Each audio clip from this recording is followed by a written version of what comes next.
Back in her days, she knows getting up then at 75 years old is a kind of middle age. But now her clock is gone off. She was barren.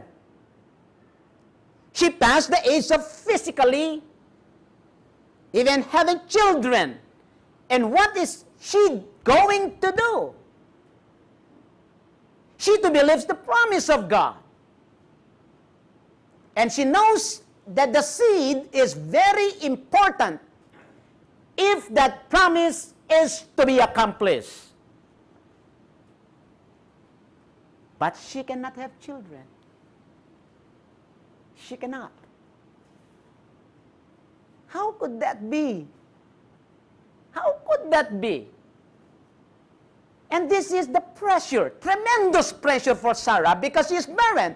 And she recognizes that. But you see, this is God's doing. It says in verse 2 of our text, "Behold, the Lord has prevented me from bearing children." So she comes up with a plan. And I think we need to know that this plan comes out of faith. It is a sincere desire to see God's purposes and God's salvation and God's promise fulfilled. Furthermore, it is a plan of tremendous self-denial and sacrifice. Think about it. This woman is acting in faith.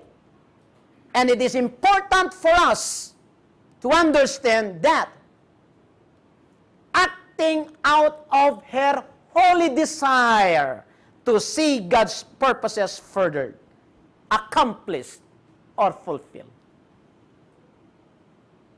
And on that basis, she comes up with these schemes. It was apparently a cultural thing. Take note of that. It is apparently cultural thing that went on. When a woman is barren, she could take her chief servant, her maid, and she could give her husband to bear a child for her mistress. And that, you see, this is what Sarah is recommending. She is the Egyptian maid named Hagar, whom she probably obtained when they are going out of Egypt. And so Sarah said to Abraham in verse 2, "Please go in to my maid. Perhaps I shall obtain children through her." Remember, this is not sleeping around arrangement. It was a cultural arrangement. The chief maid became a second wife, not on equal standing. She is still a servant, but she is a second wife for the purpose of raising up children for the family and for the inheritance. Imagine that Abraham was somewhat touched by this self-sacrificing offer on the part of his wife, Sarah. Again, Abraham wondered. Probably he scratched his head, you know.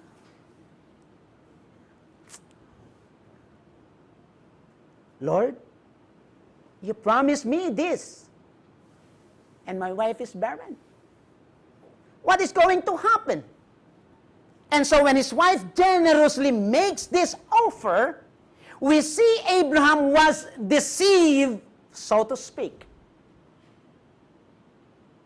Blinded in his faith. And his appreciation for the sacrifice of his wife. And he accepts the offer. Look at our text. And he said, perhaps, verse 3 and 4, this is what God seems to do. Look at verse 3 and 4 of our text. So after Abraham had been living in Canaan, 10 years, Sarah, his wife, took her Egyptian maidservant, Hagar, and gave her to her husbands to be his wife.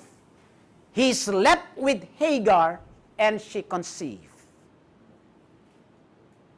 And take notice also, and God has granted conception to Hagar, and not granted conception to Sarah.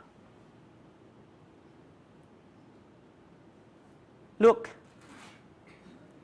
God has blessed the means that is used here. But we see quickly that it is not a blessing. It is not. But it is in fact a curse because of the awful consequences that came out of this arrangement.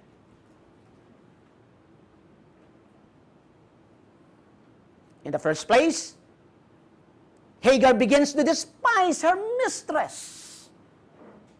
That's one of the consequences. Hagar begins to despise her mistress. You know you could have children. Look at this, what she does. Here I am, I now have born. I conceive a child for my master.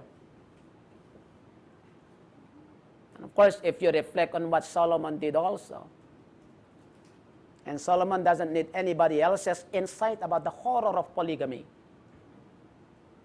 can read that in Proverbs 30, 21 to 23.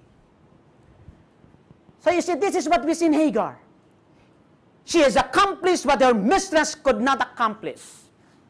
She obviously would rise in the estimation in the eyes of her master, and she began to lord over her mistress and create a terrible dissension, strife, confusion, corruption inside the house.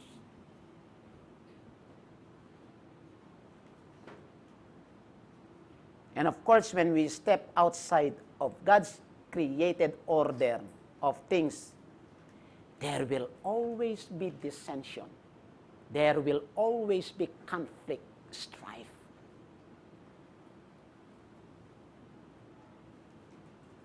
There cannot be peace. No peace. No peace. There cannot be true blessing when we break outside the way of blessing which is marked in the law of God. Strife, dissension is here. Notice Sarah's response. She forgets whose idea this was. And so you see how she upbraided Abraham. Look in verse 5. What did she say in verse 5? Then Sarah said to Abraham, "You are responsible for the wrong I am suffering. I put my servant in your arms, and now that she knows she is pregnant, she despises me." Notice the statement. "May the Lord judge between you and me."